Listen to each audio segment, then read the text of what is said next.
Alright, today we're going to go to my usual riding place. We're thick in the pandemic of COVID-19 2020.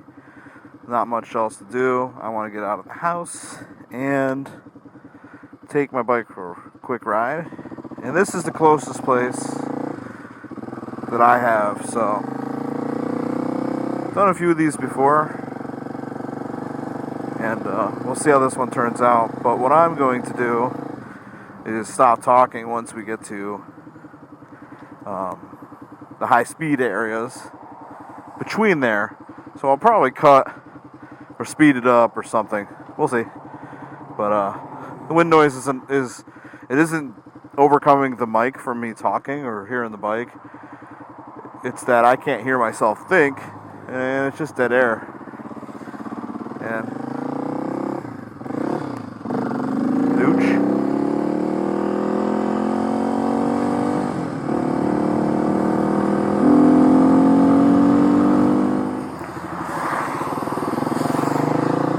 as you can see, it just rained. We're getting rain bands from Hurricane Isaiah. I think it's a tropical storm now. Cleaning everything off here. And yeah, so we're in the thick of the pandemic, especially here in Florida. Mainly due to no one following any rules. And so trying to stay away from the parks and do all the fun stuff, and I need to get out of the house for a minute, and I want to take my dual sport out. I usually take it out every week anyway, once a week. And we're right in between two of the bands. One just came through, and another was on its way, so I'm trying to get a little ride in between it, and if it rains, whatever. Down here, the sand is so difficult sometimes to ride through that a little bit of rain makes it a lot easier, so I'm hoping that's what it is. I'm hoping I don't go in head-on with any side-by-sides. Seems like that's what everybody's riding now, and it doesn't look like a fun thing to ride into. So hopefully we can cruise around and see what's going on.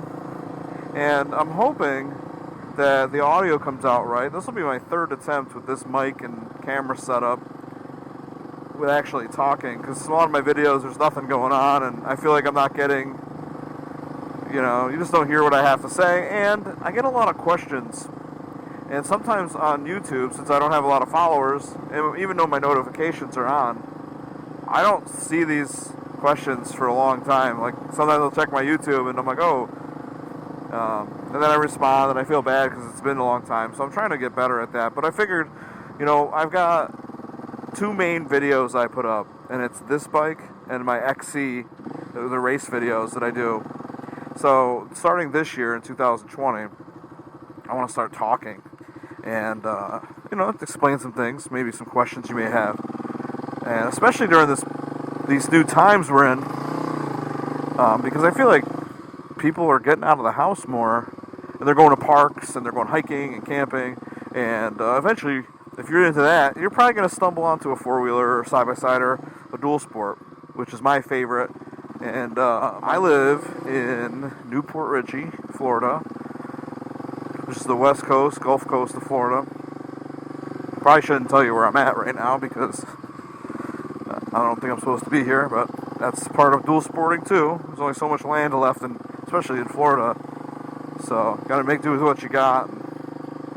Roads get pretty boring. So right now I'm riding the venerable KLX250. This is a 2009, and I hear and watch YouTube videos just probably as you're watching this one, more or less because I'm bored. I'm bored at work, or I just want to find some information out. So I was hoping to kind of do the same thing with my videos, is to make them, you can take a ride with me. I could be quiet and cruise around, but I'll also answer some questions as I think of them.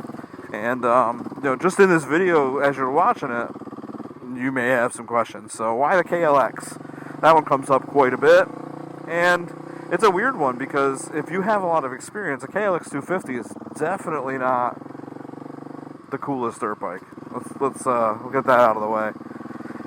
And You know, it's weird for me to even think back what I would say to myself 10 years ago if I knew I had a KLX250 or a WR250 or a CRF250 at that thing, or that for that matter, or even a DRZ400. That's a good hot topic to go over.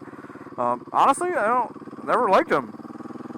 I liked XR650s. I liked the way that my old XL600 felt and trudged through the woods. And my buddies who had the DRZs and the 250s, I just wasn't. I didn't understand them. You know, you got the XR, it's got all this weight, and it handles the way it does, but it's got a ton of power, which makes it a lot of fun. Why would I want all the weight with less the power? And that's how I felt with the DRZ. It still felt pretty heavy to me. So anyway, years later, this thing came out. As I was looking for a dual sport, this thing came up on like Auto Trader, which is an odd one, because usually you're looking on Facebook or Craigslist, and lo and behold, I just ended up looking at like CycleTrader.com, and this thing popped up about, I don't know, 80 miles from my house, and it looked brand new, and like all pictures do and whatever. So I go up there with my buddy Roy, and we check it out, and the guy wants what he wants for it, and I think I ended up getting it out the door, or from his house, for $2,500, and strange story, but for another time, but $2,500, I get this thing, and it's got about 8,000 miles on it, and it is spotless. It's definitely never been ridden off-road. It looks like it might have been on its second set of stock tires that the guy bought for it, and it was like meticulously maintained. It just wasn't ridden hard. It was ridden down to work and back every day, and it wasn't on the highway or anything. And it was just mint. It didn't have a scratch on it. So I took it for a test drive, and I was underwhelmed, but I knew what I was getting myself into. I already read about the three, the CRF, the KLX, and the WR250, and I knew that each of them had to be kind of uncorked. And I'll be honest right from the start, I'm on a budget. You know, I don't have a ton of money. I'm not financing bikes and doing all that stuff. I could, but I'd rather just buy something, use cash, and hope for the best. So, because these things are really reliable if they're taken care of. And if you get a bad one, you get a bad one. Like, it's just the way of the world.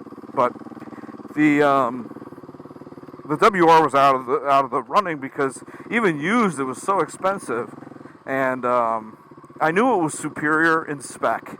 Just like a lot of cars are, you know, like you look at and I have to have this explanation with my classroom all the time, is that, you know, just because something specs out doesn't mean it's better, because we're limited to what we're doing with it and our skills and all that. So, like, for instance, a motorcycle, crotch rocket, you know, one could have better suspension and go faster top speed and better acceleration. It doesn't mean it's more fun. It is what it is, and that goes for cars. You know, you have a BMW next to a Hyundai. Which one has better specs? The BMW. But the Hyundai still does its job, and it's cheaper, and, you know, I'm not road racing. And I'm not racing this thing, even though it's been raced a couple times. I wouldn't say I'm going to try to enter this thing into a competition seriously. So, on that note, specs don't really bother me too much, because I know what I'm getting into, and I know I'm going to modify the bikes equally. So I ended up getting this because of the price, and I like the Kawasaki's. I've always had a thing for them. This is my first Kawasaki 4-stroke, and I just like the way they are. And my buddy hates Kawasaki's, so the same day I bought this, he took some money out, and he went and got a CRF 250, a much newer one. This one's a 2009. He went and got a 2015, and in the same trip, I went north. He came with me. We got this bike.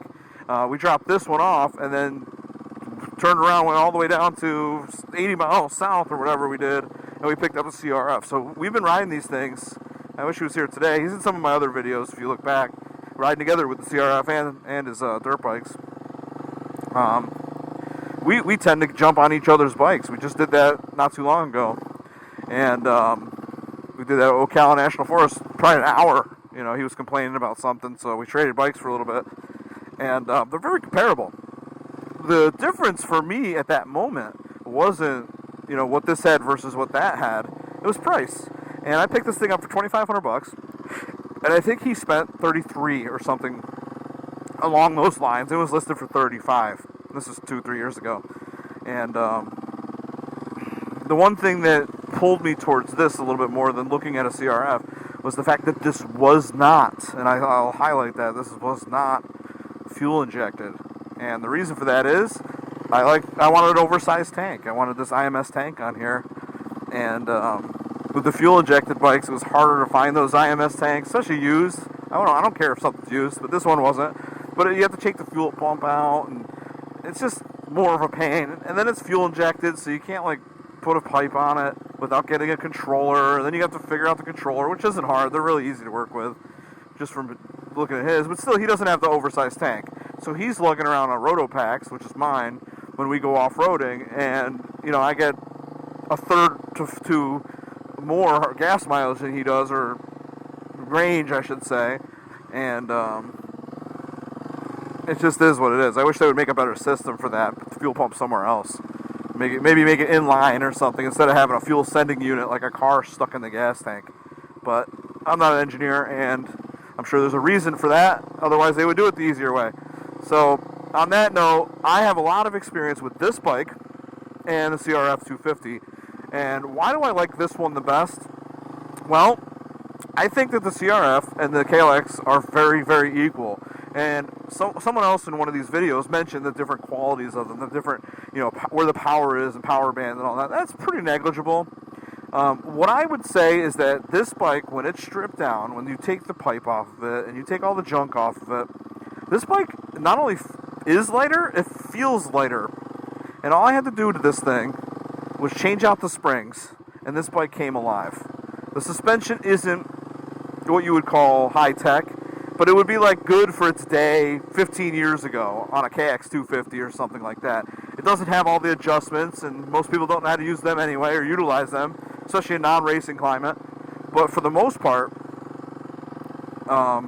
this thing just needed springs and heavier duty. I'm a heavier guy. Probably, you know, if you're 150 pounds, what this is rated at, with all your gear on, boots and everything, I think the springs would probably be fine. But me, I weigh 200 plus pounds, and with all my gear on, it's probably pushing 220. Putting springs in was a necessity, and that's something that I learned late in life. And I never really quite got that whole concept, because I figured if you put heavier springs on, the bike would feel stiffer. And, you know, I just didn't know any better and didn't think about it. But I was taught by a suspension guy, he says, don't put heavier duty springs in and thinking that they're going to make the bike stiffer. They're not really. What that's going to do is it's going to allow your bike to ride higher in the stroke. And when it rides higher in the stroke, that's more of the plush part of the suspension. When you sit down on your bike and you push and you sit out, you know, you compress 4 inches of your suspension out right there. That 4 inches at the top is the plushest part of your suspension. That's what makes your bike feel amazing.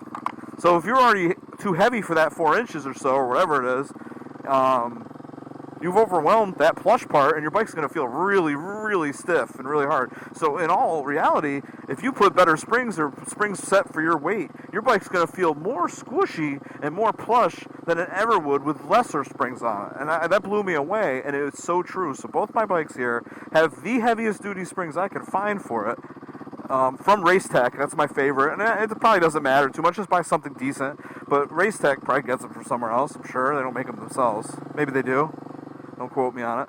But, you know, there's different types of springs, whatever. But the main thing is get the right springs for whatever bike you have, and it should feel fine. Now, this bike, it's great that I have a race bike to compare this thing to on a weekly basis. But as fast as I could go on this thing, it can't handle the terrain like my KTM XC300 does, or a CR250 or 450 or whatever, or any bike for that matter that's for racing.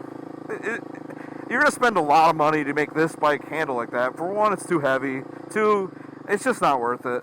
So no matter how fast you make these things, or how awesome you make them, or think you're making it, it's still going to be slower than your average race bike, stock. You know, so keep that in consideration too. Now the WR, I think the WR is definitely built with better engine components. Has titanium valves, and at least some of them are, and better suspension, definitely than this. But for what you're doing with this thing, you're riding off-road, putzing around, you're riding back on-road, you really don't want to thrash these things too much, because you want to get back to where you came from. Now, when you take your bike and you put it on a trailer, a race bike, and you go ramping through the woods and you break down or whatever, no big deal. You're by your truck, you can truck it home. But you kind of got to think about that. If you're going to ride 50 miles to your spot, you don't want to beat the living shit out of your bike, you know? And I've done it. You'll see, you go over my past videos, and I'm riding this thing like a crazy person. But in the back of my mind, I know I got to ride it home, or I'm going to have a long push, or I'm going to have to call a friend, and that person's going to be pissed off at me.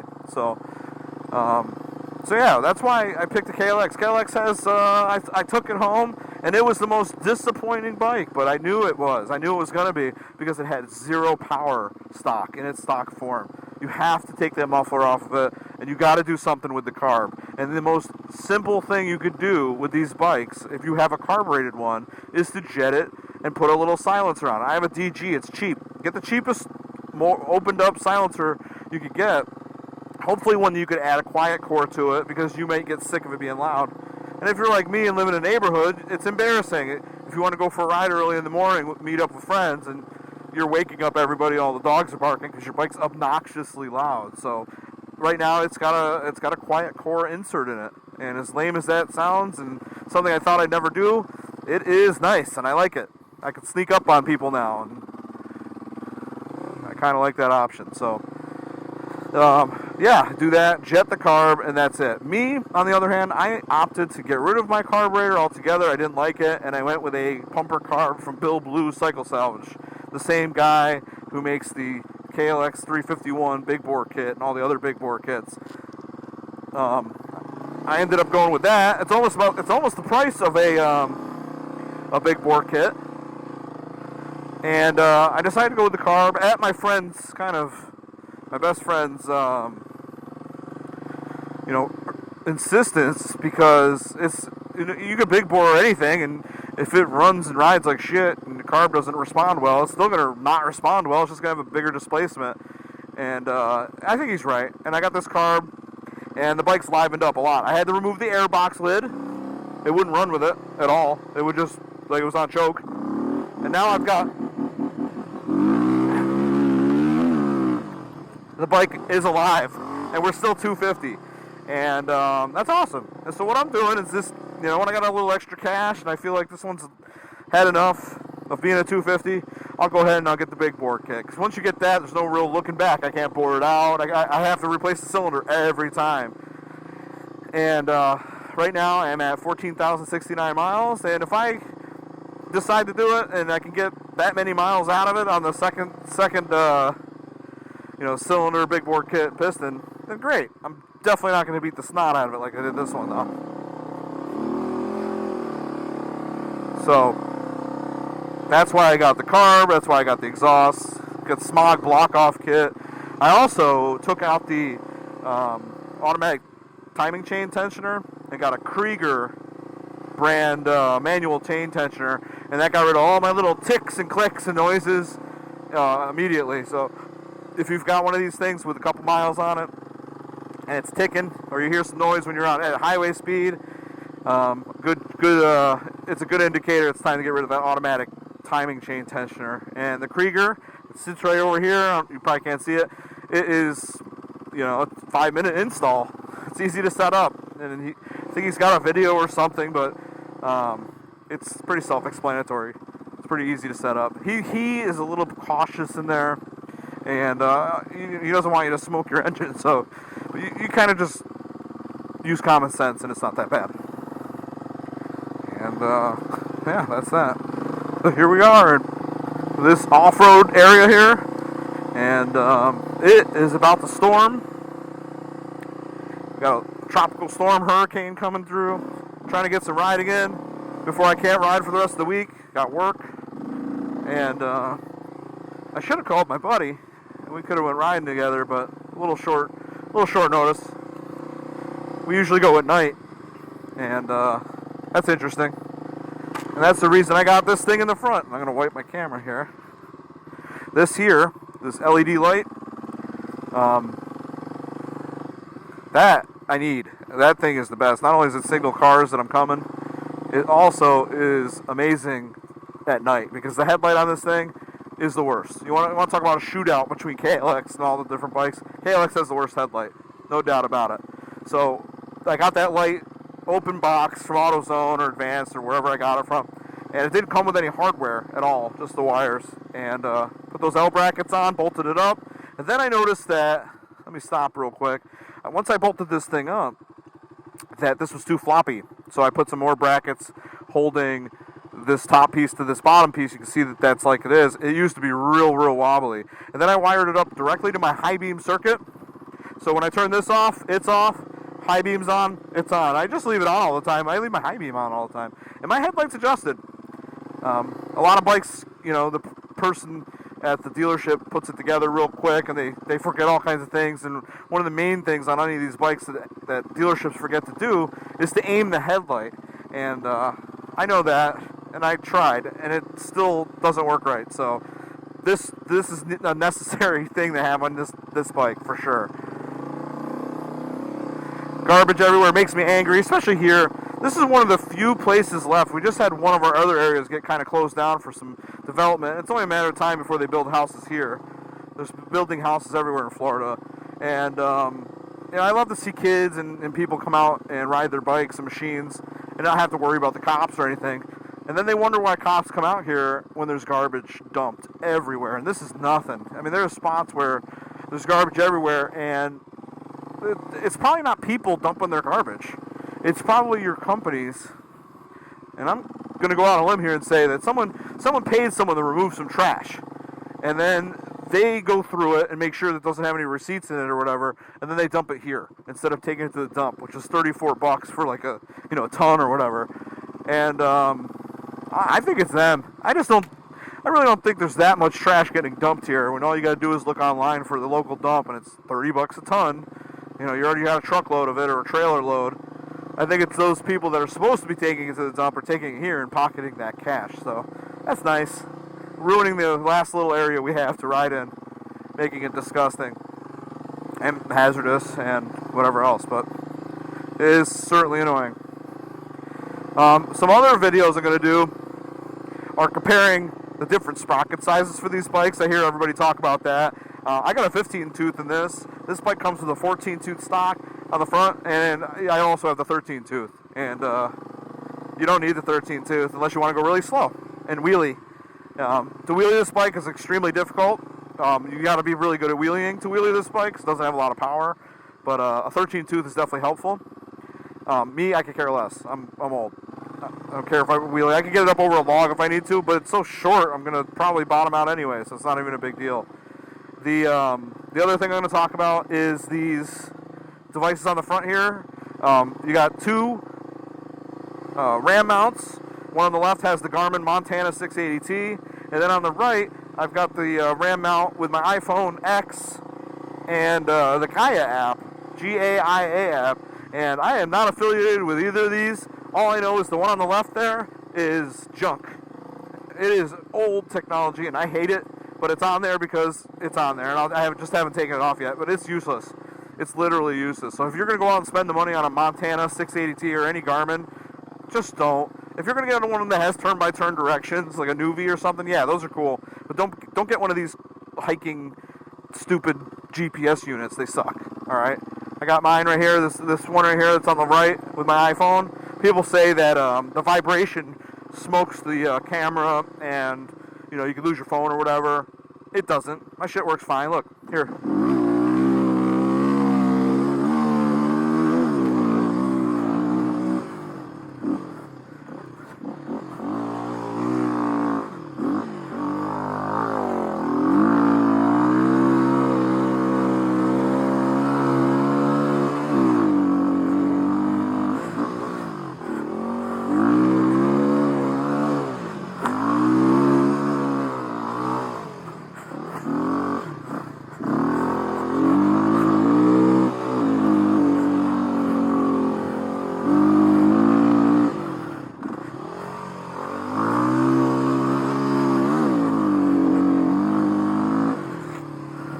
Fine.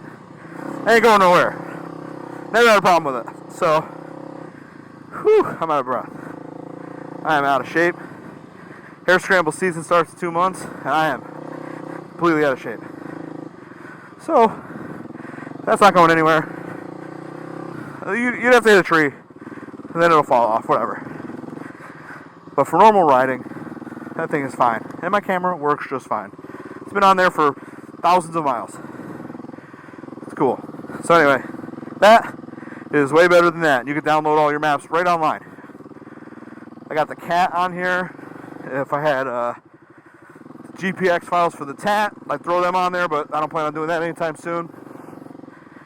And yeah, so hopefully I can save you some money and some effort, because this thing looks so cool.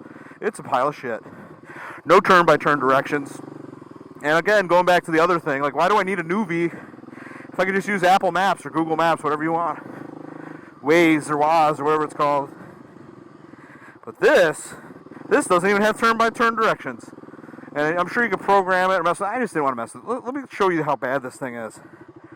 Let's see what's going on here. Hit the back button. It works good with gloves, I'll give it that. But say,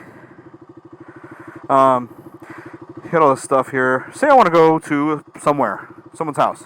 Where to? Waypoint, photos, tracks, coordinates, point entry, cities. There's nowhere to put an address in that whole thing to do turn by turn. And if you're on a bike, you don't want to be looking at a GPS map to try to make your turn. It'd be nice to have turn by turn directions in it.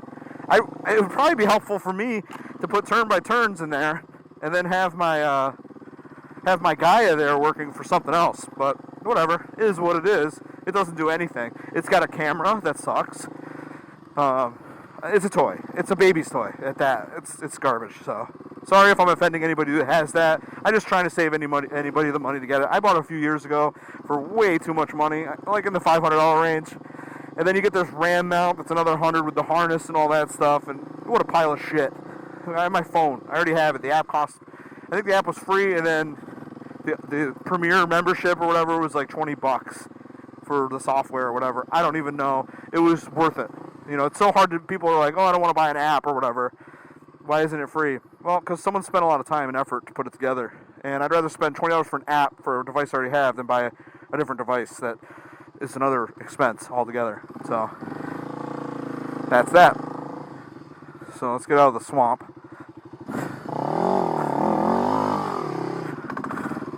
Anyway, you got a little spark knock there. Usually when she gets hot, the 15 tooth makes it a little bit more tricky in the tight stuff, but it's worth it. It's worth it on the road. 13 in Florida here ain't happening. 13 tooth, topping the bike out at like 55 miles an hour. The 14 tooth, you could go 80, you know, probably, but it's not comfortable. And then you got the 15 tooth where at 65 the bike's not that bad. It's actually manageable. Alright, I'm gonna go back the way we came. And then hopefully talk about some other stuff. So we got our GPS is there, you know. That's about it. Talk about the other stuff. What kind of tires do I use? My tires, let me show you my tires here. My tires are extremely old Dunlop D606. I probably have close to 3,000 miles on these tires, and they're pretty bad at this point, but they are seriously the best dual sport tires I've ever put on my bike. And again, the terrain down here is sandy and rocky and whatever, but this bike isn't that light. And you saw what I just did earlier. Those are Dunlop D606 is about, I don't know, there's probably 25% tread left on the back and maybe 15% on the front. It's time for a tire change. That is for sure. So, tires don't matter. And I learned that from, you know, when you race especially, let me get into something else here. When you race hair scrambles, and I do it, you know, I'm somewhat competitive with it, but not that much, because I'm not that great, but you get in there, and you think you need everything when you get into it. And you'll see some of these people, especially, I'm not going to name the names, but you're going to see people with everything on their bike, like everything. I'm guilty with some of it, not going to lie, but most of it doesn't work. It's your, you know, your experience and your physical abilities is most of it. There are pros out there that will smoke me with the baldest pair of tires. So the tires, as much as, yeah, they'll get you out of a slick situation. If they're aired right, if they have the right air in them, and they're somewhat the right tires, they're probably fine for every terrain you do. It's probably rider ability. So I don't want to go too far into tires. I just really like these 606 Dunlop tires. They're just my favorites. they wear for knobbies, full knobbies. They DOT too. Really doesn't matter here in Florida. They wear so good. Like, just, you know, I've had them forever, and I like that. So that's a big part of it. I'm cheap. I don't want to change my tires every 2 months. My last set of hair scramble tires, I've had them on the entire hair scramble season, and I think because of COVID-19, the hair scramble season got cut down by like 2 races or something. Not much, but I had them on the entire season, and I've rode them on the road and out here and stuff, because it is, you know, it does have a plate on it, but I would run those again. I'm cheap, so on that note, tires, I love my D606s. Springs, Race Tech, we already talked about that. On the back, I got a Premier rack. I got Wolfman luggage. It's a little small for long distance stuff, but they're super durable, and I like that. I got the Yoshimura fender eliminator. You can probably make one of those yourself, but honestly, I've had no trouble with it, and it's worked really good, and the taillight's really bright. The brake light's really bright. It gets people's attention, so that's really important. And I got the DG V2 exhaust on this, and stock header. I don't believe in headers. I'm sorry if you do. I'm not going to port my engine ever, and I don't like my leg burning off. So I did that with my XR650, and my pants would catch on fire, and it felt like my calf was being cooked. And on this bike doesn't even get hot, ever. It's probably got one of the best cooling systems ever, and we're in Florida here, and it is hot all the time, and this thing is always cold because it has 2 huge radiators. And my pipe's tucked away nicely, and I don't feel it burning my leg. And I have shorts on right now with dirt bike boots, so that's how hot it is out here. All right, so probably running out of batteries here on my GoPro, and it was nice meeting you guys, talking about stuff, and probably going to be signing off soon, but I want to say thank you for watching if you were watching. This will probably be my first Moto vlog video, and if you want in the comments, put things you want to hear about next if you're interested, or what bike you want me to ride next. I got this and the XC 300. Here's some more garbage, kind of doing the same loop. And any questions about how to put things together, what my next upgrades are going to be, what's my dream bike if money wasn't an issue. And I'll be honest with you, this KLX, the way it's set up right now, I would be sad to let this bike go.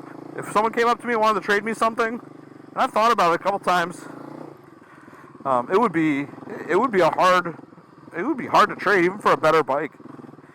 Just because I've got this thing set up just the way I want it. It's the right height. I got kind of my triangle built right here for my height, and it's super comfortable. Oh, I got a seat concept seat on it. I forgot about that. And it's not the most powerful bike, and it's not the fastest bike, but it's off-road. This thing's super reliable and kind of predictable and dependable, and I like it. It's kind of like having a four-wheeler that you can ride down the road. You see, I'm going over some. The GoPro doesn't give anything justice, and anybody who does these things knows it looks like I'm on flat ground probably. And this thing just takes it, and I'm not bottoming out, and I'm sitting. I'm not even standing. I'm being lazy. And we'll give it one more go before I go and kind of see what this thing can do without beating too much of the snot out of it. And it's a little wet out, so I'm watching these roots. Could put you down real hard. So it just got a big gush of gas. I can smell it, so I'm bogging it around here.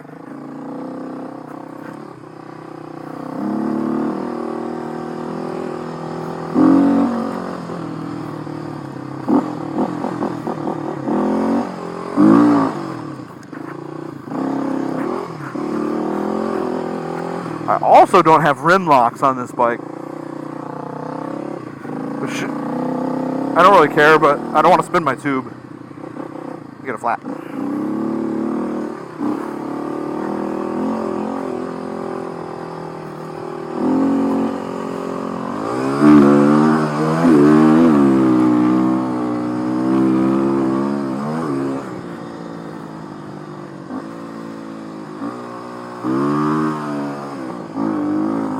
Oh, baby.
Alright, time to go home.